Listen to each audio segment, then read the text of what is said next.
Welcome to episode 2 of Between Two Racks with the Kilo Crew. Before we get started, we wanted to give a huge shout out to all of you who showed us some love, dropped a rating, a like, a subscribe. We deeply appreciate you, and we will keep them coming. Now, let's kick it. All right.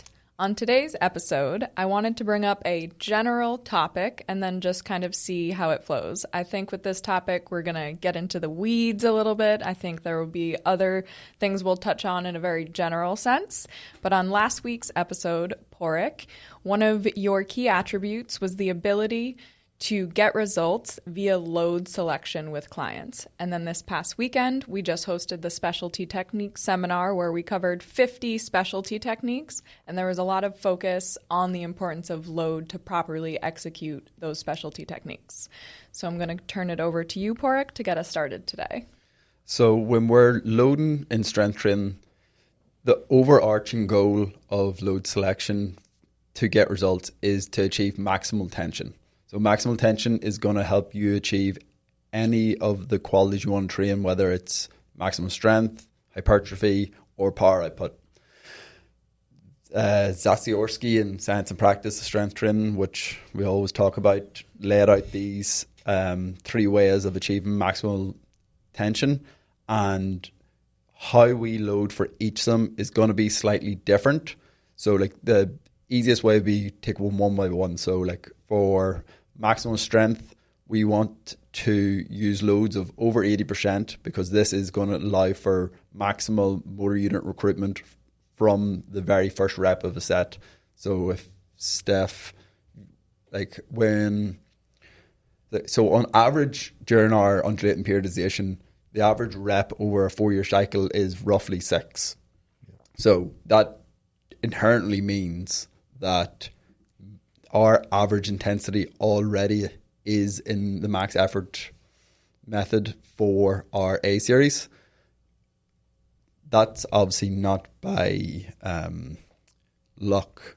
So that's obviously a very thought through process. So is achieving that max effort state on average over the course of a 4-year cycle, was that intended when you were building out some of these models? Well, yeah, kind of. I mean, it's like, first of all, to understand what Porrick is talking about with the 4-year model of undulating periodization with the average rep being at 6, you have to understand that in strength training circles, at least according to Rolf Feiser, which was an East German exercise scientist, he established that in order to gain strength, and strength on a general term, you need a minimum intensity of 70% of 1 RM. So basically, the majority of your training for the purpose of strength should be between 70% to 100%. Now, of course, there is eccentrics and isometrics in which the actual load can be technically more than 100%, but this is like a little bit of a different story. So generally speaking, it's 70 to 100%. Letziger and Schmidt-Bleicher also demonstrated that if you're trying to build strength endurance, or if you're training women who typically have a least efficient central nervous system, that lower limit can actually be as low as 60, just at least in the early stages. But it has been generally accepted that it's 70 to 100%. So if you relate that intensity to reps, we're talking about 1 between being your 100% of 1 RM, all the way down to 12 being 70% of 1 RM. So 1 to 12. And if you look at our program design course online, the A series, which is your primary exercise, which is a multi-joint compound movement that's typically a barbell lift that has a lot of technical component to the lift, well, usually it will fall between 1 to 12. So if you look at that spread of reps and you look at training over the course of a 4-year period, it kind of makes logical sense that the average rep will fall right in the middle, being at 6.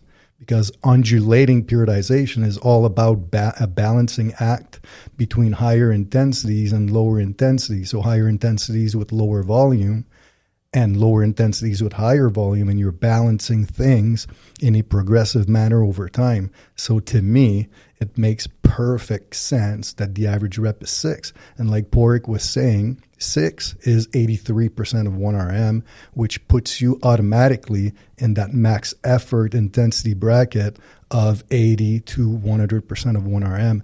And like Porrick was saying, because the intensity is high enough, basically from the get-go, from rep number 1, the perceived exertion of that repetition is high enough to warrant the use of higher threshold motor units, which have lower endurance properties, which means that by the time you're recruiting that motor unit for that first or second repetition, you not only recruited that motor unit, but you fatigued it. And like Zatsiorsky says, only recruiting a motor unit does not mean that it's been trained. You need to recruit and fatigue, and only once the motor unit is fatigued is that motor unit trained. So that's why at higher intensities, from the get-go, for the entire duration of the set pretty much, you are generating maximal tension. So that'd be the overarching theory behind the max effort method. So then when we move on to like a more hypertrophy-based method, I know it can be used for strength as well, but the repeated effort method. So the thought behind this is we're going to be at slightly lower intensities, so we're not getting that maximal recruitment from rep 1. The high threshold motor units will not be involved from rep 1. So we now are going to compensate for that by bringing the muscle to momentary failure. Yeah. So this is generally achieved between 60 and 80%, but can go as far down, like if you're going off the more recent hypertrophy research, down as far as 30%, but it's very subjective at that point. Yeah. So have you anything else to add about the repetition method?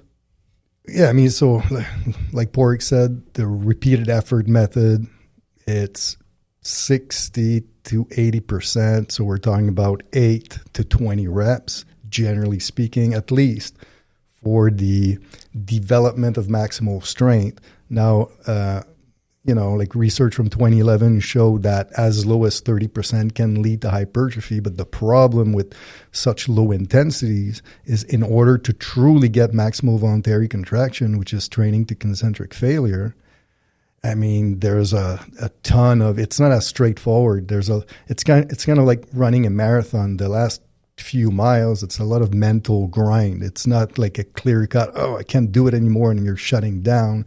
So maybe at 30%, you're popping out 50 reps. But by rep 37, you feel like you're about to be done, but you still have like 13 more reps left in the tank. So you truly need to have that focus to grind these last reps. So although theoretically speaking, you could do the repeated effort at 30% of 1RM, the odds of actually doing it for real in practice is not very high. So that's why, to me, as a strength coach, I will favor that 8 to 12 rep bracket no matter what, just because it's more manageable, unless you're dealing with like ridiculously slow twitch muscles with a very short range of motion, like the soleus, for example. Then like I will blast reps like super high. It doesn't really matter as much at that point in time, but that's the premise of the repeated effort, is you need to train to maximal voluntary contraction, because the first few reps of that set are basically useless in the sense that all you're doing is you're recruiting low threshold motor units, but because they have a lot of endurance, they're not fatigued, so they're not trained. So you need to go to failure so you can finally tap into higher threshold motor units, which will fatigue quicker. But you need to get to that maximal voluntary contraction. You need to train to failure for proper strength response. And that's been demonstrated by Hartmann Tuneman from Germany, by Schmidt-Bleicher, even the Russian talks about it. So, I mean, it's training to failure is really, really important with these lower intensities. I might be way off with what I'm about to bring up, because it's something that I'm around you guys, so it's not something that I've really ever heard you ever speak of. But in terms of seeing it online and from a lot of other coaches in our industry right now, the whole reps in reserve. So does that tie, like, what is reps in, like, how do they view reps in reserve? And is it something that you ever really use? Because I've never really heard you specifically talk on that. We do use reps in reserve, but reps in reserve, if we go back to the Zetsiorsky stuff in terms of maximal tension, it goes into the sub-maximal effort method. So there's 4 methods to create tension. So there's max effort, repeated effort, dynamic effort, and sub-maximal effort. But unfortunately, sub-maximal effort does not lead to maximal tension, but it doesn't mean that it's completely useless. So there's a place and time in your training where you need, or it's beneficial to have reps in reserve. So here's a few examples. If you're doing corrective type exercises in the C series, and it's all about targeting a very specific muscle where if technique breaks down, you're not activating the right muscular structure, which means that the purpose of the corrective exercise is lost.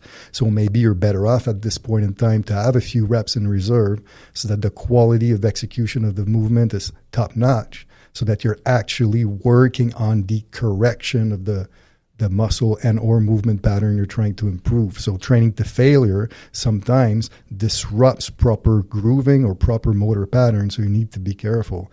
Another situation where reps in reserve could be useful is in a period of training where you need a lot of technical rehearsal, either because your technique lacks and or you're peaking for something in which that motor pattern is really, really important. So you're doing a lot of volume of it, but you need to mitigate fatigue. So in this case, adding 1, 2, or maybe 3 reps in reserve will be beneficial because you're not completely fatiguing yourself and you're allowing yourself to recover so you can replicate and reproduce this movement over and over and over again.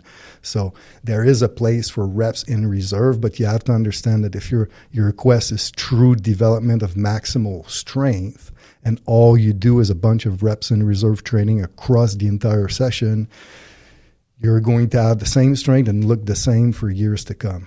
Okay, that makes sense. Because I know you, sorry.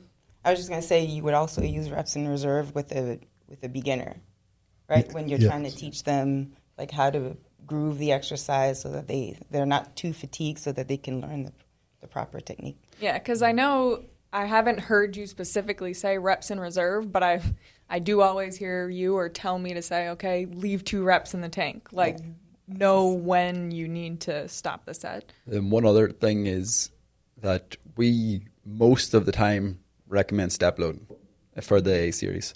So if, say, we have 4+ sets, which is normally the case in the A series, only one of those is going to be truly near maximal.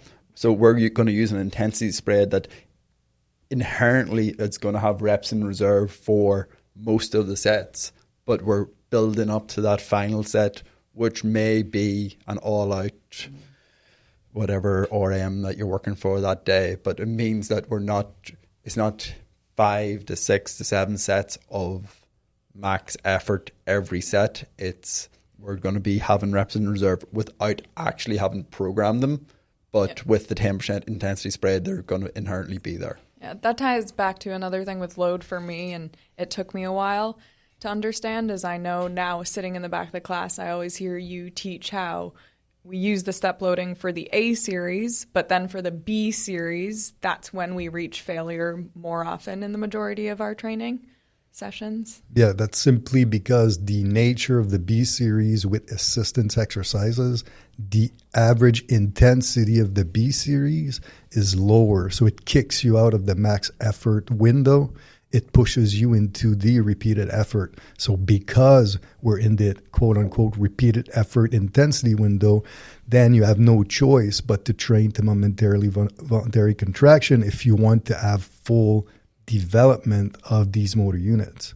So that's why like the A series, because it's inherently max effort, only one stimulus at the true RM will do the job, because overall you're recruiting higher threshold motor unit and it's a complex movement pattern.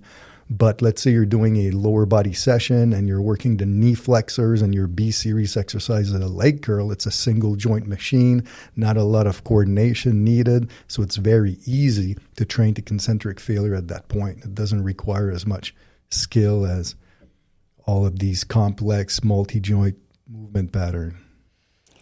And just to touch on what Porrick said about the 10% intensity spread, that's like really important. We see so many people, so many coaches, you know, especially like you look at the big lifts like deadlifts or something, they start like, they only go by plates. Like their first set, they're doing 225. The second set, they jump up another like 90 pounds, another 90 pounds. So by the end, their intensity spread is like almost like 40%.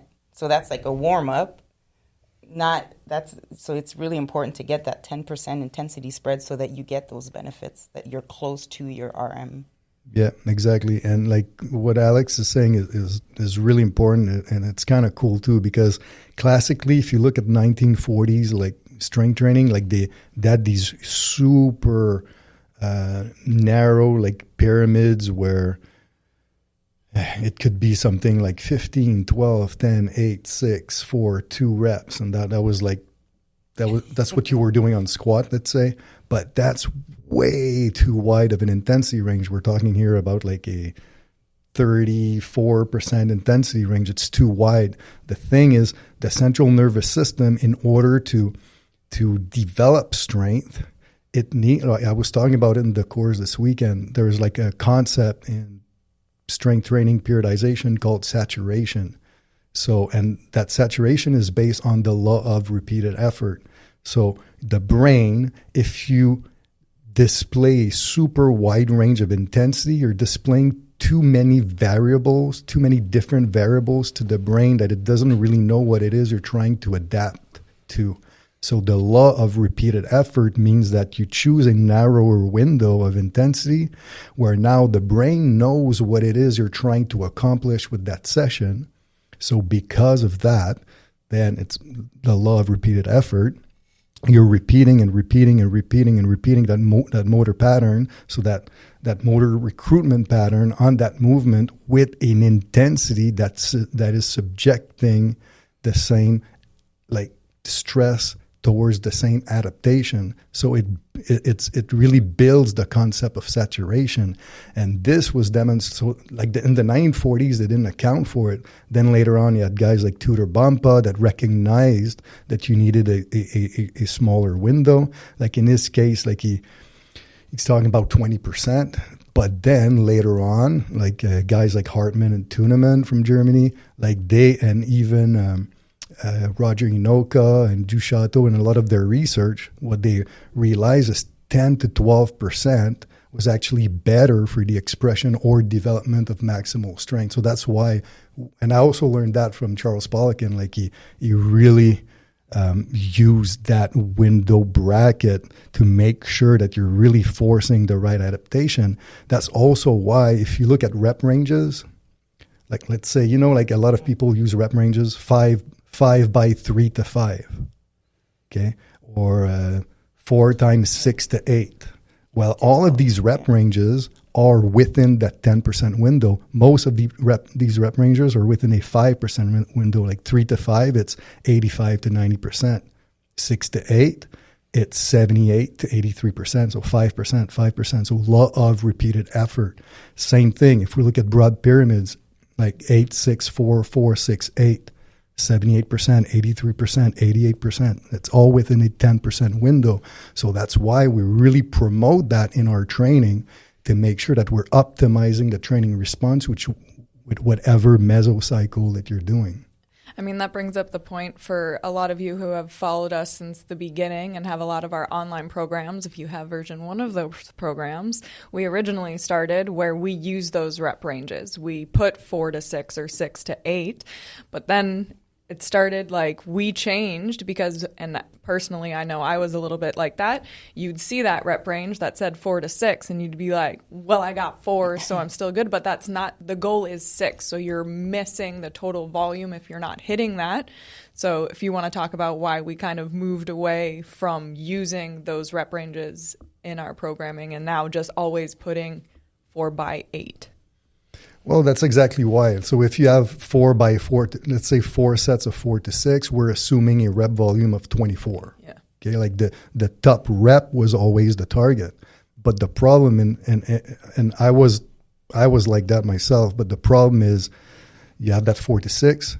I would get the programs from my online clients, and it would be like 4 reps, 3 reps, 3 reps. So now you have a rep volume of 14 reps instead of 24. So now the client is not getting the training response that he was supposed to, and he doesn't understand why, because he trained really, really hard. But the reason is, now, yes, you had the intensity aspect, but now you're missing the point on the volume perspective. So you're not getting results because of that. And me, in my early training years, I did that all the time. Like, and I always thought that I was doing a good job because I was training really, really hard each and every set, but I was missing that point. I would always perform about 50% less total volume per exercise than what I was supposed to do, just because of that range. So I think it was 2019 that we realized, you know what, let's take that range out so that the client really understand that the top rep is the target. So now instead of 4 by 4 to 6, we will write 4 by 6. So now they know 6 is the target. And I lost my point. I was going to say something about this, but... Well, I had another question on kind of loading and that whole point.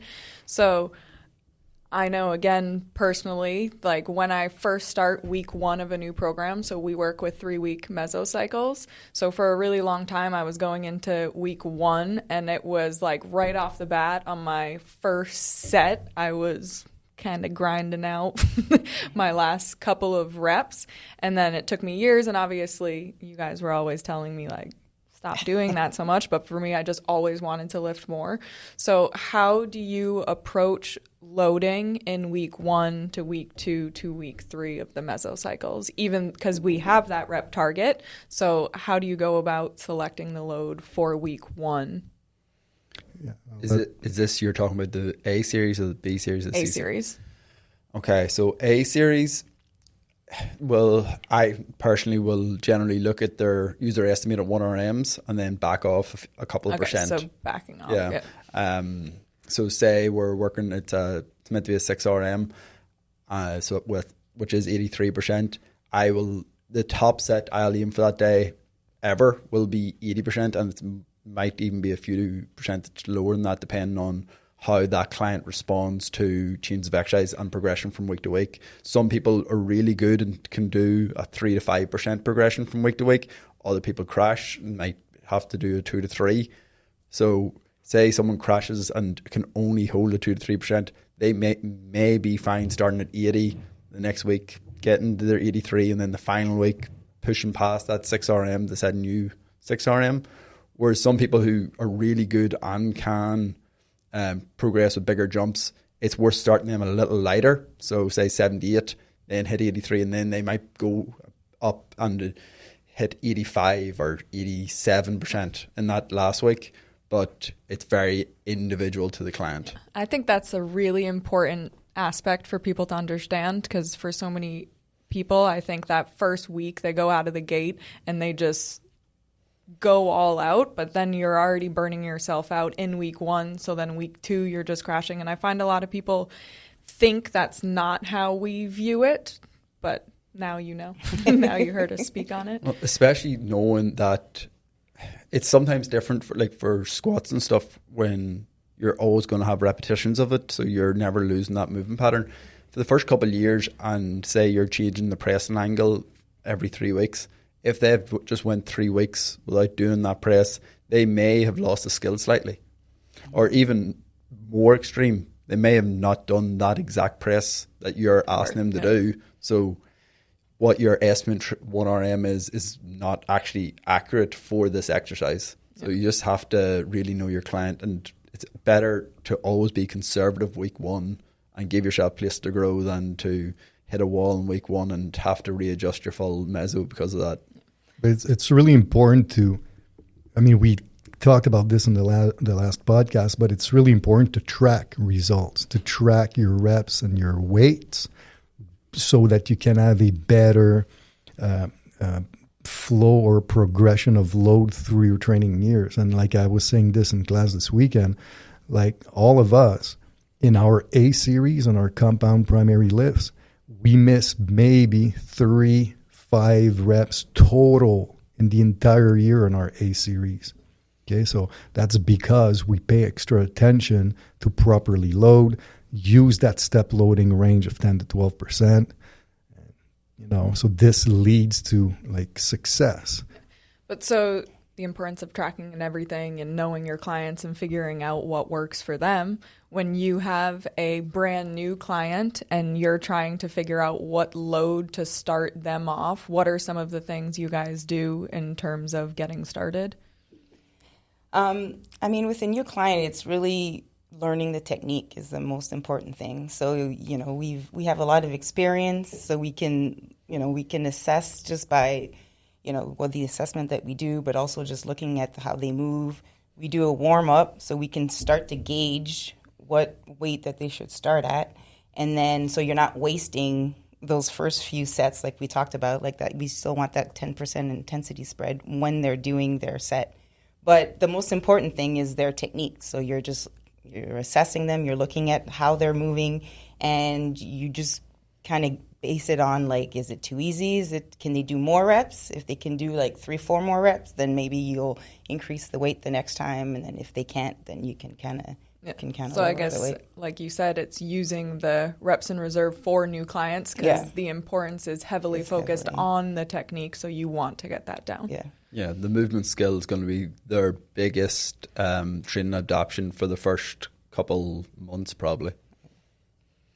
I wanted to talk about, we talk about the 10% intensity spread in the A series. What about the critical drop-off in the B series? So we still, we do want them to go to failure, but we also don't want them to do, when do we cut them off? So it's about the same percentage, right? It kind of depends. So, if you're training for power, for example, the critical drop-off is a little smaller. It's 7%. If you're training for strength, it can push the envelope to 10%. If you're training for hypertrophy, it can be all the way up to 20%. And then if you're doing true metabolic type stuff or fat loss or just purely body composition, you can actually push that critical drop-off all the way to 50%. Yeah. It's okay because at this point in time, the neural component of training is it's such not a goal of the training phase that it doesn't matter as much. So to Alex's point, if in the B series you want to focus on strength and then your set number 1, you're doing 4x6, but by set number 3, you can only pop out 2 or 3 reps, then you're out of that 10% critical drop-off. So you should terminate that exercise now.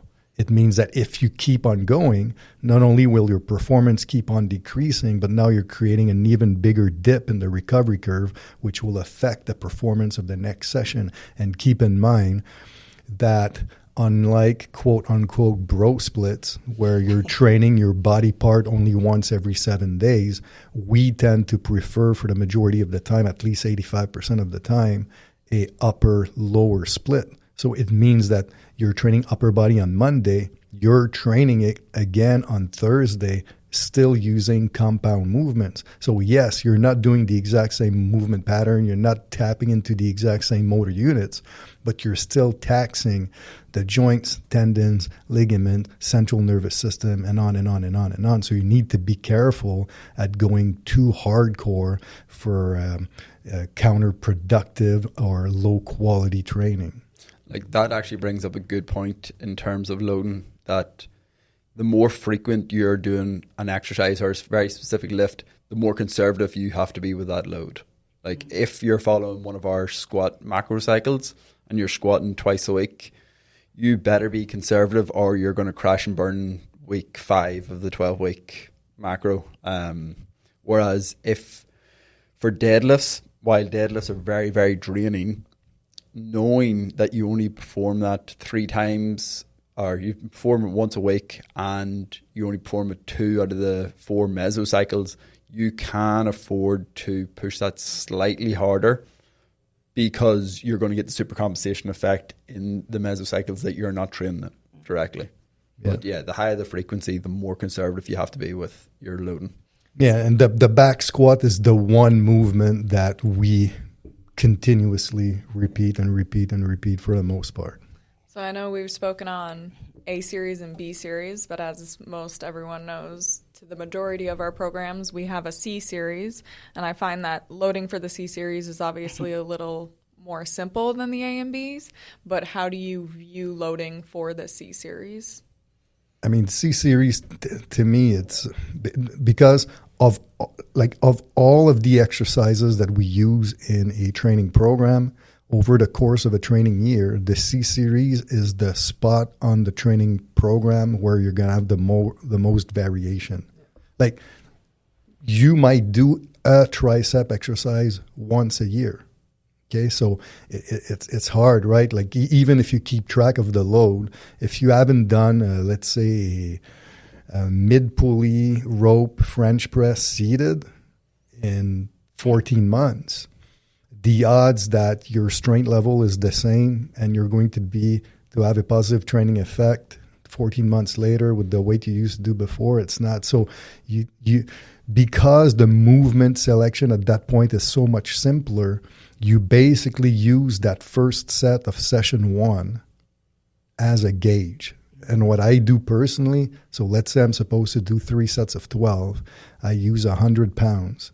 And at 12, I'm like, oh, I can keep on going. I keep on going. I'll reach failure. So let's say I do 17 reps. So now, okay, wow, that's 5 more reps than my goal was. So then I just bump the weight up accordingly on set number 2.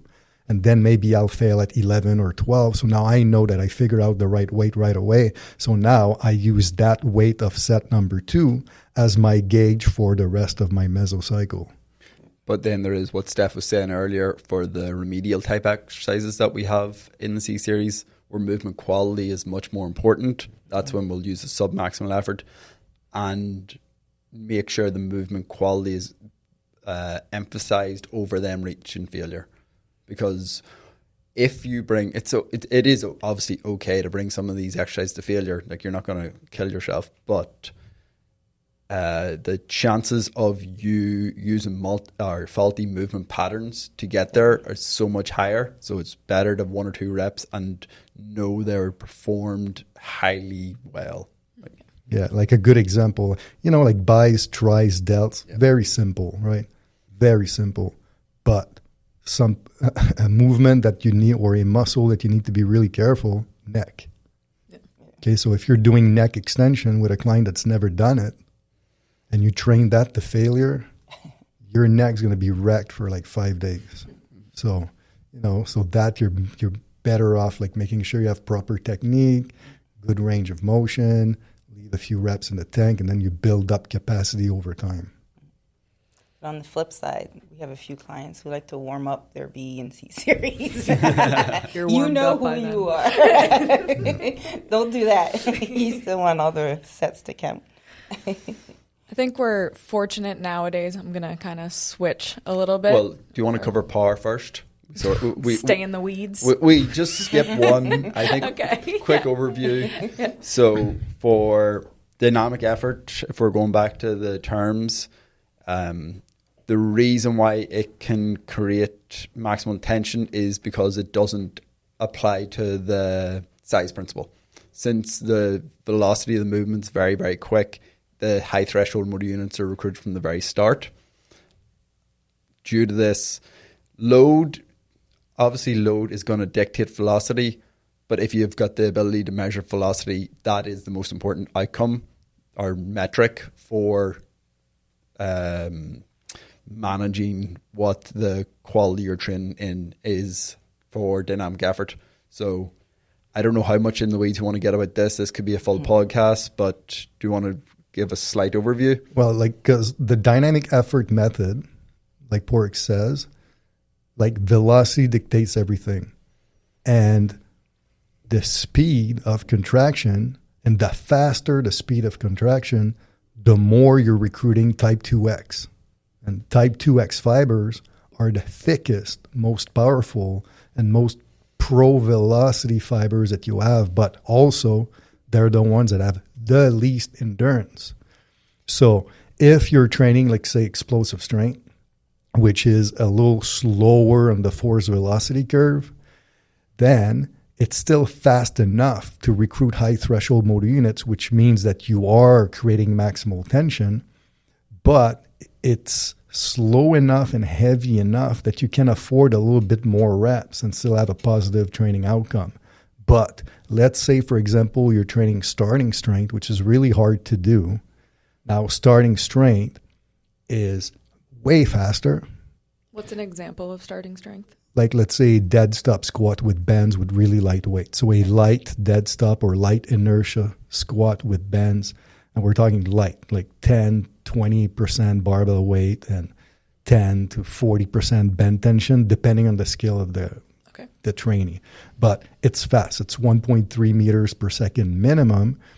So this is so fast that now you cannot afford to do a ton of reps, because if you do a ton of reps, even though you feel like you could pop out a few more, you're kicking yourself out of the velocity window, which now means you're not recruiting the right fibers to elicit the right quality with that type of exercise modality. Now, if you go to reactive strength, which is even faster, but reactive strength, now you're using kinetic energy built eccentrically. So you're using elastic energy to create a faster, more forceful concentric contraction. So now because of that, although it's faster, you can afford to do a few more reps because you have all of that like springboard from that elasticity helping you into the process. But the starting strength, it's static overcome by dynamic. Like there's no movement. Like think of Bruce Lee's 1-inch punch. There's no movement. Then bow, you need to create as much force and as much speed as possible. And going from nothing, starting from a dead start. So that's why like the velocity, it's a different monster. And if you're doing a power macro cycle and you're using speed strength techniques in the intensification phases, which is where they should be for the most part, that mesocycle, you should not train to failure. Because if you train to failure in the intensification phase of a power macro cycle, now you're impeding the central nervous system's ability to recruit these super crazy high threshold motor units. So you have to be careful. So at that point, the reps in reserve become, like the sub-max effort becomes even more important. So we talk a lot about percentages when we're loading, but what's more important, I think, is the rep. You like to say rep is king. Yeah. And then the speed is king. So even though we have those percentages for the reps, like you still have to look at what you're training. So if it's the reps, if it's the speed, or if it's like all those other You're absolutely right. So, like in the program design course, a lot of people get confused by this, but although I talk about the 70% minimum intensity requirement to develop maximal strength, which is 12 reps, I always say that, for example, the conventional deadlift, you shouldn't do more than 6 reps. Well, the reason is, for most people, and we've tested this in the past, the average person, if you're doing a conventional deadlift properly, following the novice tempo of 4-1-X-0, 6 reps will pretty much be 70% of 1 RM. Okay, so Alex is 100% right. Rep is king. You are training at 70%, but on that conventional deadlift, that 70% might only be 6 or 7 reps. So that's why like we use the percentage as a guide, but in the end, rep is king.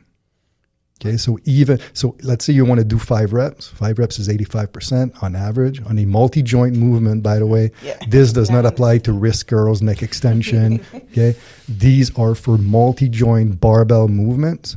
But if you're supposed to do 5 reps at 85%, but your true 85%, you can do 8 reps, well, do 8 reps.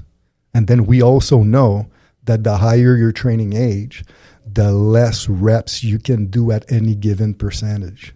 So that's also another known principle in strength training that you kind of need to pay attention to. So just to go back on what you said, so if you're programmed to do 5 reps at 85%, but you do 8, what would be your next set? Are you trying to bring them back to 5 reps, or you keep them there? Do you know what I mean? Well, right? but you would increase the weight, because that means they're 85%, they can do more. So that means their percentages aren't quite so accurate on this person. Yeah, I mean, good question. So yeah, that's a little tricky. So we say rep is king, but as a expression of the intensity, because the thing is, when we periodize long term, the first thing that we do is we look at the intensities. Because if you're doing undulating, because here's the problem. If you use the undulating periodization model, okay, it means that you're accepting that you're alternating phases of volume with phases of intensity. It's not just a question of undulating repetitions. So I'll give you an example. In the past, I've seen programs that thought they were using undulating periodization, but the 12-week macro cycle could have been something like this. Phase 1, 8 reps. Phase 2, 6 reps, which was the intensification. Phase 3, the next accumulation, 7 reps. Phase 4, the next intensification, 5 reps. So 8, 6, 7, 5. Are the reps undulating? Yes. But is this undulating periodization? No. Because now the reps are so close to each other that there's no true deloading of the previously trained quality. So you're not backing off in intensity and or volume. So you're not really generating any type of the actions that undulating periodization is supposed to do. So the cleanest way to make sure that you're undulating your reps properly is to use intensities, because we know that the intensity fluctuations from one meso to the next should be a minimum of 8% to a maximum of 15%. If your undulation is less than 8%, then you have no room in the next mesocycle to detrain or deload the previously trained quality. So in a sense, the intensity does have a huge impact. So it is tricky. We say rep is king. It's true in the sense that you pick 85%. It should be 5 reps. You can do 8, do 8. Because at the end of the day, you build your undulating periodization model on intensities. So if your 85% is 8 and you just do 5 and you increase the weight, well, now to fail at 5, now that phase is not 85% anymore. That phase might be like 89, 90, 91%. So now you're spending time at a super high intensity, draining the central nervous system, draining the joints, tendons, ligaments, affecting the long-term outcome of your periodization. So in a sense, rep is king in the sense that you adjust the reps accordingly, but the periodization model should follow the intensities. Because if not, then it becomes really, really hard to have a proper or a sound undulating periodization model, because you shouldn't spend a lot of time above 90%. Above 90% should be minimal. We're talking about like less than 8% of your training life. Okay, so if 85% you're popping out 8, but you load up to do 5, you're most likely training over 90%. And in this specific case, this person is going to be quite slow twitch to be able to do 8 at 85%. And generally, they're not going to handle super high intensities that well anyway. No, even less. It'll be even more of a issue. Could it be that their 1RM was not properly estimated. Oh, 100%. Yeah. Or they could be a beginner and they're exactly. still learning the motor patterns. But if it's a well-trained person, Yeah. you could get into trouble. I think all of this, excuse me, becomes so much more important the more and more advanced you get. Yeah. And I do get frustrated because I know we, specifically you guys, get pigeonholed a lot because people hear us talking like that and then they think that we're so anal with everything, but that's not the case. Like everyone is extremely, it's case by case. So I do want to kind of speak on how, because I know, Alex, you trained my 69-year-old father. Pops. And with his loading, like that stuff is, he has so many aches and pains you're dealing with. He comes in one day, something's bothering him. So you still track all of his loads, but you have to make way more decisions on the floor. And the progressions are really, really slow. Like I can't increase the weight. I can't do step loading with him necessarily, and I can't increase from week to week necessarily. And then some weeks we do good, and then some weeks we have to, so it's really like a... And then in those situations, how do you do his programming? Are you, is it just smaller variation changes with exercises really small, from meso to meso? Really small variations, and it's more movement. Is more important because there's a lot of stuff we do is just like body weight too, so it's like really micro improvements or progressions in exercises. But I still periodize his reps because that's the thing that you adapt to the quickest. So we still periodize. I still do undulating periodization, but the exercises change like minutely. But for clients like that I've trained in the past, like one really simple way I used to load them was, say in the A series they've got 4 sets, and week 1 we're gonna use a constant load of say 100, whatever unit you want. So week 1 we're gonna do 100 across the board. Week 2 we're gonna go 100 for 3 sets and 1 set at 100, 102 and a half. I do it from the back. Yeah. Then the next week 2 sets at 100, 2 sets at 102 and a half, and then build up to do all 4 sets at that. 102 and a half. And just really slow incremental Because if you start changes. at the beginning, then it messes them up for the rest of the sets. 100%. So if you just do it at the back, Well, this is a personal question, so I don't know if I'm doing this massively wrong. I'll look over at my coach. But so I just trained I got ahead on my training, so I did 4 sessions in a row. I did my Monday, Tuesday session, Saturday, Sunday. My sleep last week wasn't great. I was more beat up. I was sore going into the sessions. My sessions were a little bit more rushed because I needed to fit them in during the lunch break. So mentally I was like, okay, I got to turn this on. I still want to get this done. I want to have a good session. And this is something I've done in the past as well. But I tend to just use constant loading versus trying to go. So am I just messing something up, or is that okay in terms I still choose a load where you guys hear me, you guys see me train. It's still difficult. So is it smart to use constant loading in those situations, or should I still have... It's fine, but what you should really do is simply reduce volume. So you should never sacrifice load in any shape or form. You're better off reducing volume. So let's say your A series called 5x7. Okay, so 5x7 and you're drained or you're pressed for time. Instead of 5x7, do 3x7. If you have the energy to do constant loading with the 7 rep load you were supposed to do on your last set, great. But most likely you're still going to need to step load. But you step load using that 10%, but with a progressed last rep 7 RM load. Okay. So that would be the best thing to do, because at least you're not messing up the motor unit recruitment pattern. So you're not, because the problem is, so let's say you were able the previous workout to use 100 kilos for 7 reps.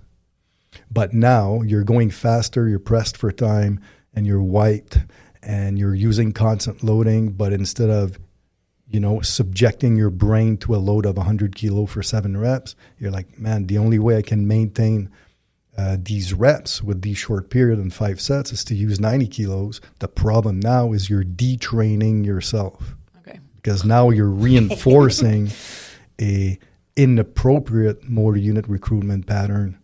So that's why you're better off retasting, if you want, that 100 kilo, but with less total sets. Okay, roger that. Another thing, Alex, I kind of wanted to touch on.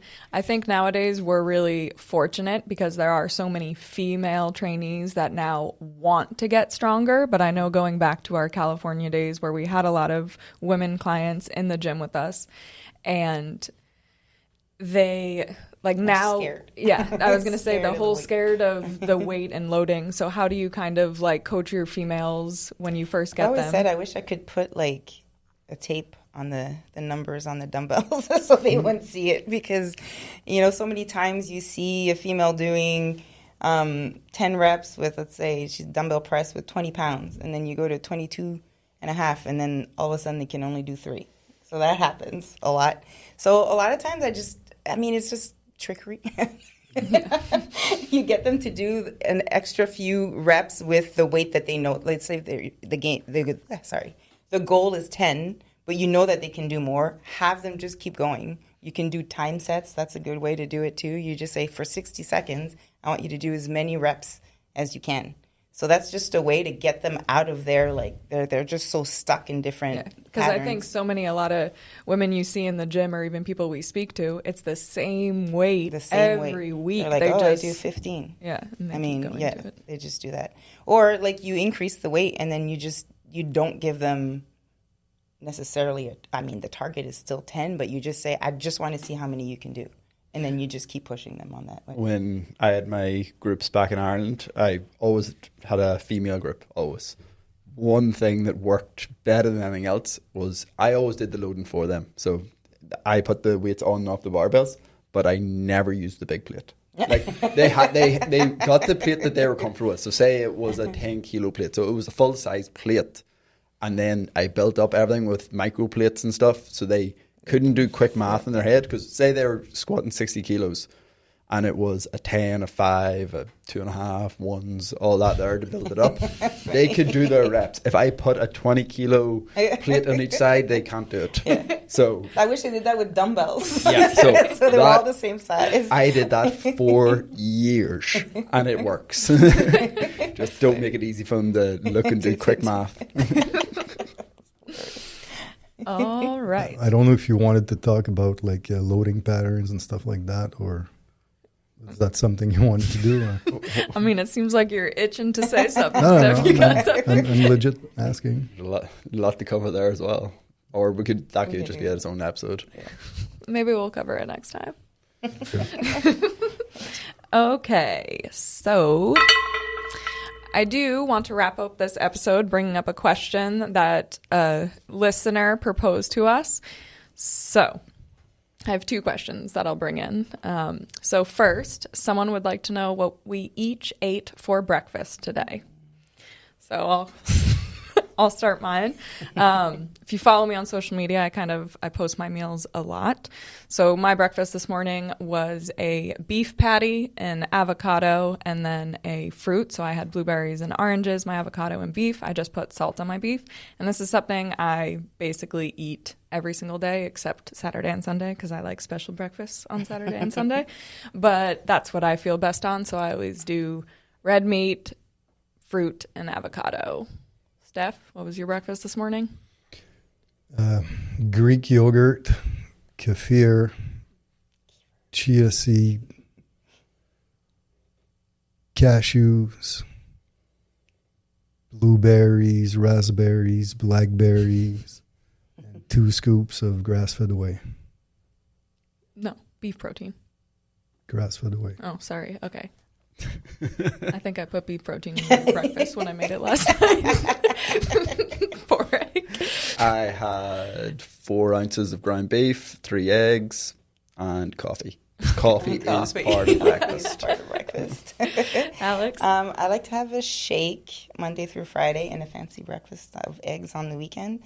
So in my shake, I put 1 scoop of whey, 1 scoop of beef protein. And I like to use the whey because of the leucine. I've been obsessed with the whole leucine thing for the morning.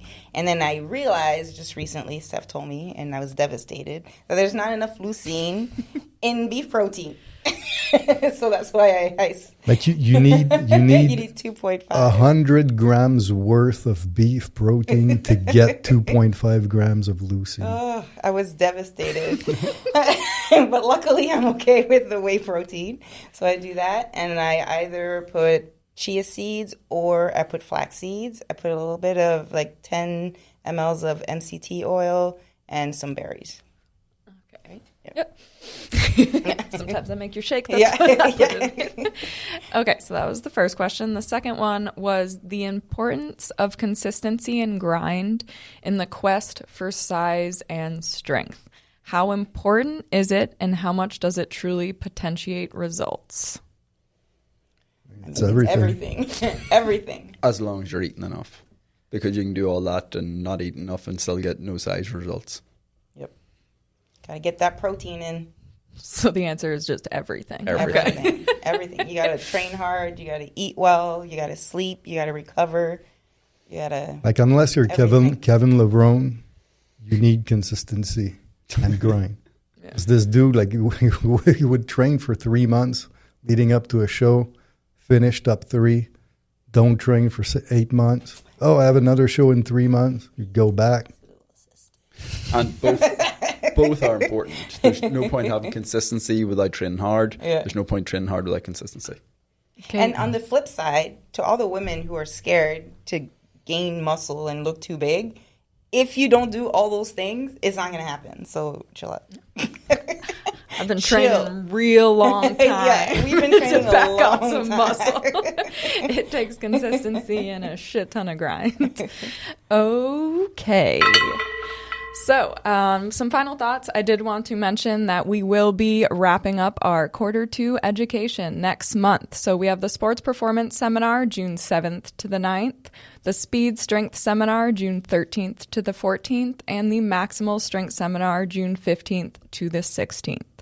So for all of you listening, we are giving you a heads up. This will be the final time we host the Speed Strength and Maximal Strength seminars live. Yes, we will be making streamlined versions of these to put online, but you need to understand that online education is never the same as live education. So the people attending next month, the live education, will gain far more knowledge and information in the 2 days of, well, each seminar is 2 days in that. So does anyone want to have something to say about live education versus online? Online course is still good. Yeah, but it's just not the same level. But we have to remove a lot of nuances for online courses because it has to be streamlined, it has to be very understandable, and you can't spend 10 to 15 minutes going through a nuance of one specific reason why you could do something 2 or 3 ways. It has to be streamlined so it's very absorbable and implementable with your clients very quickly. So it's more the black and white version of things, but when you come to class, you can ask questions, you get the grades, you get the... And it's also simple math. There's no way that you can talk about as much content in 4 hours as opposed to 16 hours. Yeah. And no, we're not making a 16-hour online course. And then trying the methods. Like that's a huge part of like when people come to our live education is getting to try the methods and having a coach correct you, help you with the load selection, make sure that they, get to use the proper load. Yeah, get to use the proper load. We'll just tie it back in here. Okay, thank you again, fam, for tuning in this week and for all the love you showed us on last week's episode. We are really enjoying doing this podcast so far, so we will see you again next week. G-Unit. Oh, jeez.